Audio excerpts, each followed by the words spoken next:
Halo semua, welcome to Celoteh Ruby, wadah di mana gue mencoba mengutarakan pemikiran gue dalam perjalanan menjadi manusia. Seperti kata my dear friend and teacher, Mbak Ita di salah satu post sosmednya No Action Nothing Happen. Tugas kita sebagai manusia bukanlah untuk berhasil, melainkan untuk mencoba. Karena dalam mencoba itulah kita menemukan cara untuk berhasil. Jadi jangan ragu lagi, tekan. So that is why I'm doing it. Gue mau yang menjadikan angan-angan gue sebagai action supaya batin gue nggak penasaran dan bisa bahagia karena gue udah take action. Semoga celotehan gue bisa menemani kalian semua yang sedang beraktivitas atau yang ingin merasa ditemani. Happy New Year, selamat tahun baru semuanya. Um, Pasti biasanya pada sibuk bikin resolusi dan planning banyak hal. Gue sebagai ibu toddler, gue nggak perlu terlalu pusingin resolusi apa yang bakal gue buat karena gue udah occupied sama kegiatan ibu dan anak. Jadi tiba-tiba aja udah selesai aja tahunnya. Kalau udah punya anak tuh waktu, hari, bulan, dan tanggal aja lupa walaupun udah lihat HP berkali-kali.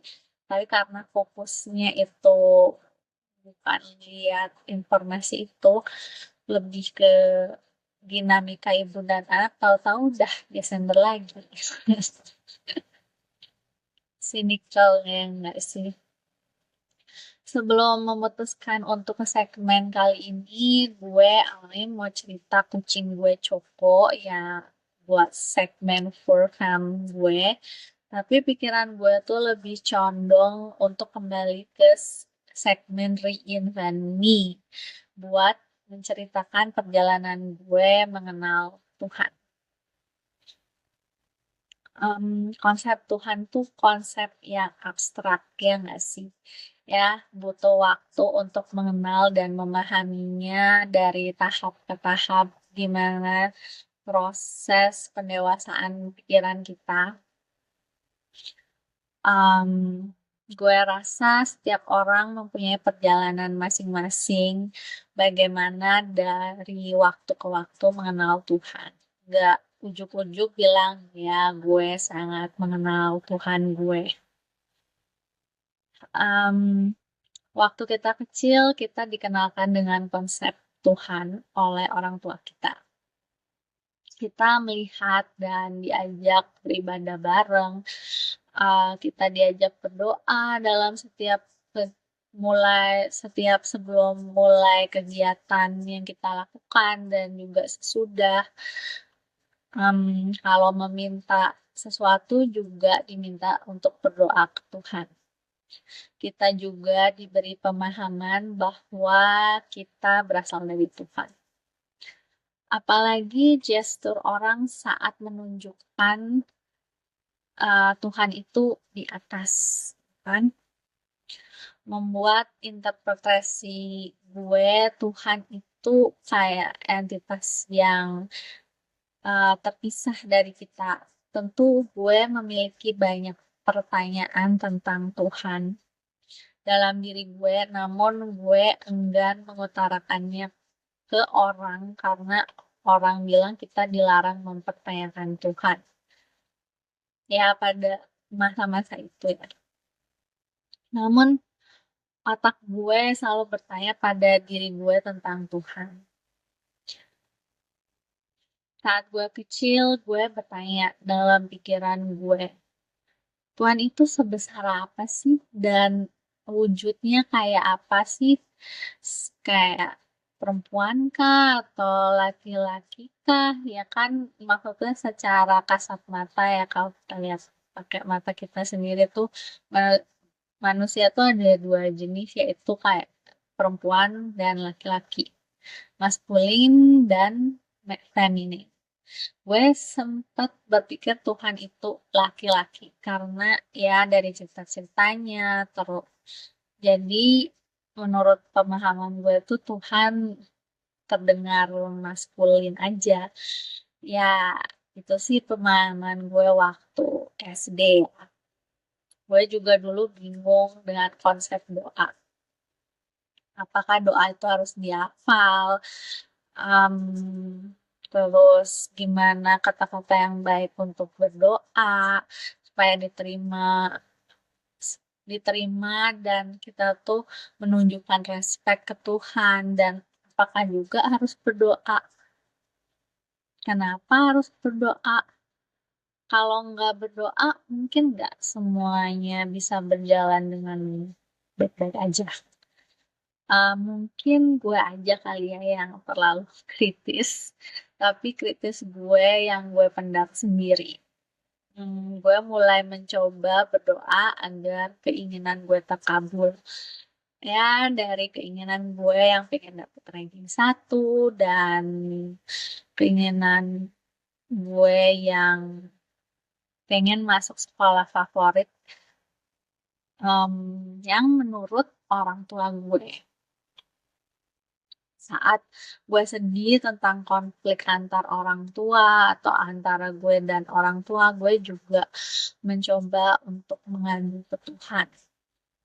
Gue nggak munafik ya, tapi gue juga agak terdoktrin dengan gaya doa yang ditampilkan di sinetron-sinetron. Karena ya ibu gue suka nonton sinetron setiap hari, jadi itu mungkin jadi subliminal message. um, Kayak oh mungkin ini kali ya berdoa yang baik itu. Gue juga baca doa dari buku doa yang dibeli orang tua gue dengan bahasa yang gue nggak ngerti. Ya maksudnya tulisannya juga gue nggak ngerti arti sebenarnya, karena yang gue baca adalah terjemahannya. um, Ya itu banyak lah dijual-jual di toko buku, buku yang isinya tuh kumpulan doa-doa. Apalagi kalau orang tua gue marah sama gue dengan template kayaknya doa ke Tuhan, kayak minta ke Tuhan yang bener. Gue percaya adanya Tuhan, tapi gue juga ada perasaan merasa asing, kayak nggak terkoneksi gitu sama Tuhan. Tentu aja gue tetap menjalankan ibadah ya, tetap walau gue punya perasaan itu. Gue juga mengikuti berbagai event keagamaan di mana menjelaskan bagaimana sifat Tuhan itu apa aja, sifat Tuhan, kenapa harus dengan Tuhan, tapi kayak nggak ngena aja di hati. Dan di tiap event itu tuh kan pasti ada aja gitu ya yang nah nangis-nangis gitu. Ya, gue merasa gue harus menangis karena yang lain pada nangis, tapi sebenarnya gue nggak tahu apa makna menangis itu. Ya daripada gue dibilang aneh ya enggak sih. Di masa anak-anak gue sampai remaja, gue merasa apapun yang gue minta juga dalam doa nggak pernah terkabul. Gue ada rasa kesel sih karena kenapa teman-teman gue kalau doa kok bisa terkabul ya. Teman-teman gue suka cerita dia bisa lolos ujian karena dia doa di sepertiga malam. Dia lolos masuk sekolah ini karena ya doa juga. Em, tapi kok gue udah doa, hidup gue kok masih banyak masalah ya. Terus gue udah berdoa tapi hidup gue kok tetap nggak bisa bahagia ya. Itu yang menimbulkan tanda tanya dalam diri gue. Apakah gue nggak beruntung itu? Terus pas kuliah gue dapet tanda tanya baru karena gue sempat ngerasain lingkungan yang lingkungannya tuh nggak eh, orientasinya tuh nggak terlalu agama atau Tuhan gitu. Gue bertanya jadi gue tuh tanya dalam diri gue, kenapa kayak milioner dan bilioner yang kita tahu tuh nggak perlu doa bisa punya kekayaan sebanyak itu. Terus kok orang yang nggak pernah doa atau percaya ke Tuhan hidupnya kelihatan baik-baik aja, malah kayak punya segalanya. Hmm, Kembali lagi, gue masih stuck di konsep orang tua yang ingetin gue untuk doa supaya terkabul. Makanya berdoa supaya jalannya mulus dan dikabulkan. Pasti kalian pernah dengar deh kalimat-kalimat kayak gitu. Maksudnya statement-statement kayak gitu. Tapi kembali berbenturan dengan kenyataan yang berbeda dengan konsep itu. Di masa remaja dan adolescence gue marah ke Tuhan. Kenapa gue harus punya parents that pressure me a lot gitu. Jangan salah ya, pressure itu perlu, tapi too much itu bikin mental breakdown. Lo kelihatan normal di luar, tapi secara jalan pikiran lo nggak ngerasa lo tuh liberated atau lo suka bimbang sama keputusan lo sendiri. Bisa dibilang pikiran lo tuh kayak crippled. Gue merasa gue nggak punya safe space karena kalau gue komplain, gue juga yang menanggung resikonya. I feel lost. Gue merasa nggak tahu kenapa, dan gue merasa nggak tahu kenapa dan gimana gue harus hidup. Gimana harus bangun diri gue aja, gue lost of touch.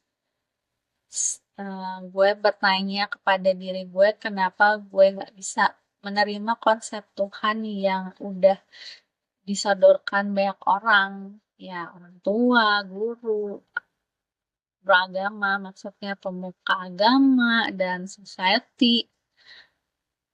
Kenapa gue malah jadi jauh dengan Tuhan? Kenapa gue nggak bisa berkomunikasi dengan Tuhan?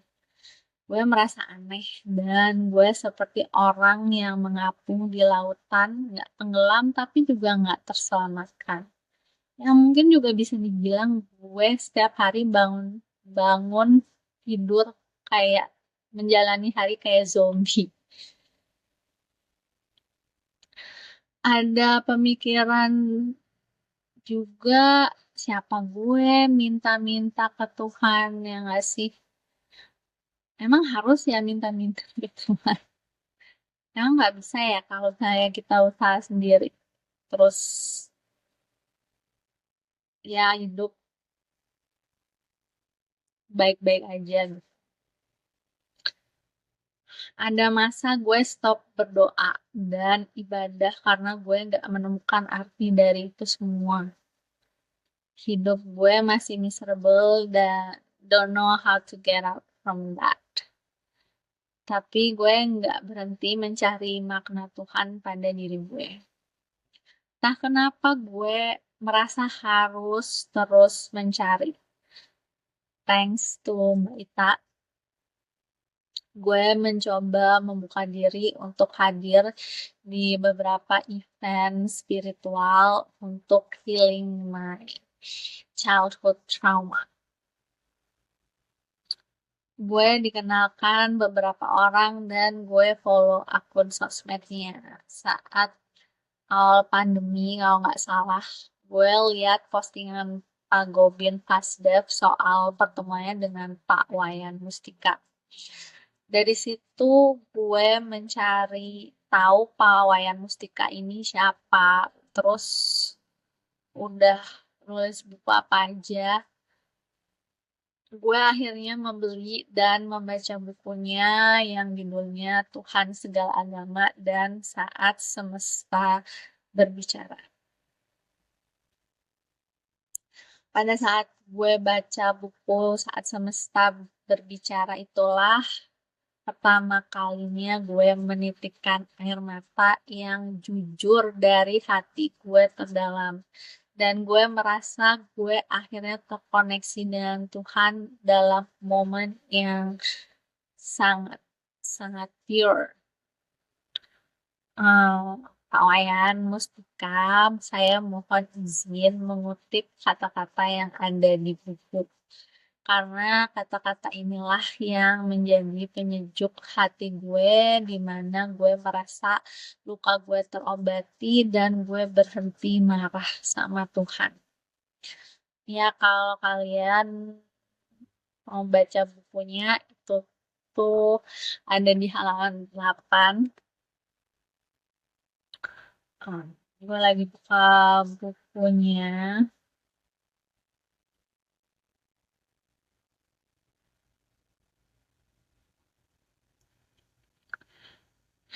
Ini nih kata-katanya yang membuat hati gue sangat tersentuh dan terenyuh dan merasa sangat terkoneksi. Aku tahu engkau sudah lama mencariku kemana-mana, karena bagimu aku selalu tidak mudah kau temui. Sungguh tidaklah demikian kenyataannya. Aku ada dimanapun kau pergi mencariku, karena aku ada di mana-mana. Jika bagimu aku ada di langit, maka aku ada di langit keyakinan. Jika bagimu aku ada di dasar bumi, maka carilah aku di dasar keikhlasan hatinya. Dan jika bagimu aku tinggal di tengah samudra, pergilah ke dalam samudra kepasrahanmu.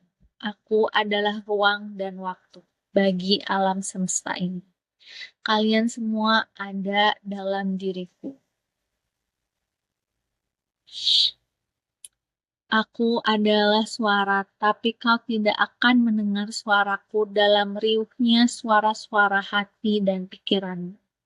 Aku adalah suara yang hanya terdengar dalam kesunyian hatimu. Aku adalah suara yang menyelinap dalam suara-suara duniawi yang sering kau dengar. Hanya saat hatimu mulai waspada, kau akan mendengar aku sedang memanggilmu dengan suara dan kata-kataku.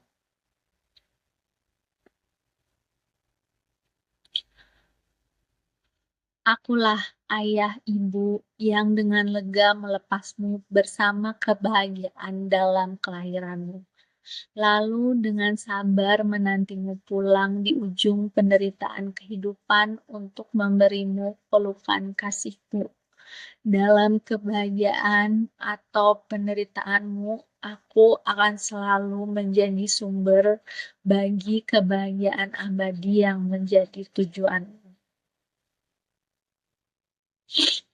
Dan dalam kebahagiaanku saat kau membaca tulisan ini, biarkan aku memanggilmu dengan sebutan Nak. Itulah bentuk kebahagiaan dan kecintaanku padamu. Aku bahagia karena kerinduanku telah kau obati dengan percakapan hatimu bersamaku lewat tulisan ini. Aku telah hadir di sini. Sekarang, anakku, ayah ibu semesta sedang berbicara padamu dengan penuh kerinduan. Tapi maaf, Nak, bila dengan segala kerinduanku saat ini kau seakan tidak kuberi kesempatan memotong atau menghentikan kata-kataku yang akan terus mengalir. Sebab sepanjang waktu ini aku lebih banyak diam dalam lantunan doa-doamu padaku. Dan bukankah sudah sekian lama aku disibukkan mendengar kata-katamu, keluhan-keluhanmu, keinginan-keinginanmu yang meluap, tangis kesedihanmu, teriakan dalam penderitaanmu, dan aku hanya terdiam tanpa kata. Maka, anakku, biarkanlah kali ini ayah, Ibu kembali berbicara panjang ke dalam kebeningan dan kepolosan hatimu. Heninglah seperti saat pertama kali kau kuciptakan alam semesta ini, dan seperti setiap kali kau kubiarkan lahir kembali berulang-ulang dalam kehidupan ini sebagai bayi-bayiku yang suci.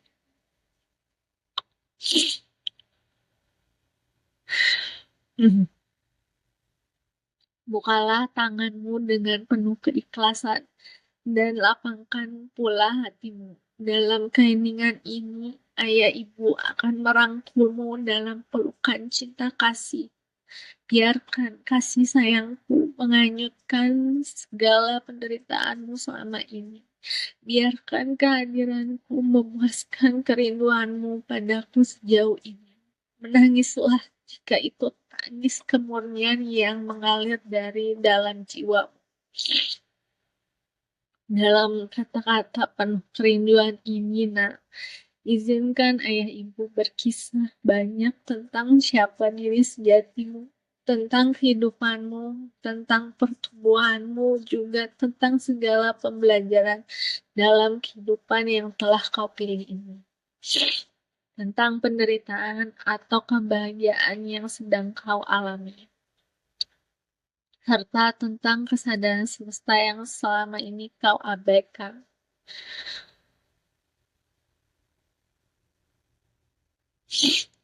Dengarlah dengan tekun, dengan kepolosan hati dan kejujuran pikiran. Ayah ibu menjanjikan kebahagiaan sesungguhnya jika kau telah memahami semua kata-kataku ini. Satukan hatimu padaku, maka akan kubawa kau menyelami diri sejatimu.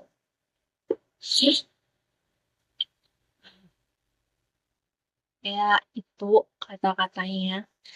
Ya, sampai saat ini, saat gue baca lagi, gue selalu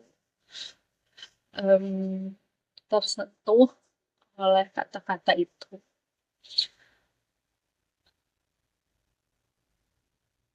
Rasanya tuh kayak dipeluk hangat yang sangat lama dan nyaman. Dari situ gue belajar kembali menelaah mengapa orang-orang di sekitar gue melakukan hal-hal tersebut. Apa yang mendasari mereka melakukannya. Sampai gue dapet jawabannya. Tentu ya, nggak langsung expert dan dengan legowo nerima semua itu baby steps. Dari situ gue seperti mengenal kembali Tuhan. Memahami Tuhan dari perspektif yang berbeda. Dan gue sedikit demi sedikit bisa melihat Tuhan di mana-mana. Pemahaman gue menjadi lebih luas dan luas lagi setiap harinya. Tentunya gue merasa lebih dekat. Gue merasa gue udah pulang dan gue menemukan safe place gue kembali yang gue cari bertahun-tahun. Gue juga jadi ingat gue ambil matkul wajib, matkul umum yang wajib. Gue ambil tentang agama dan sampai sekarang gue masih ingat diagram yang digambarkan oleh dosen matkul tersebut. Diagram itu menjelaskan mau kita dari agama apapun, cara apapun kita berdoa sama Tuhan, semua itu bermuara kepada satu, yaitu Tuhan. Tuhan yang Maha Esa. Sila ke-1 Pancasila yang maknanya tuh dalam banget kalau kita mau merenung. Tuhan gak pernah kemana-mana. Tuhan selalu menunggu kita untuk pulang. Muara kita, tujuan kita adalah Tuhan. Menurut gue, sepanjang hidup kita tuh belajar untuk mengenal Tuhan. Nggak akan pernah selesai mengenal Tuhan. Setiap harinya kita mempunyai arti baru tentang Tuhan. Dan even simplest thing, sekarang gue pun melihat itu ada campur tangan Tuhan di dalamnya. Kalau kalian gimana perjalanan kalian mengenal Tuhan? Apakah mulus atau berliku-liku kayak gue mengenal Tuhan? Thank you udah dengerin, and see you next month on the next episode. Bye.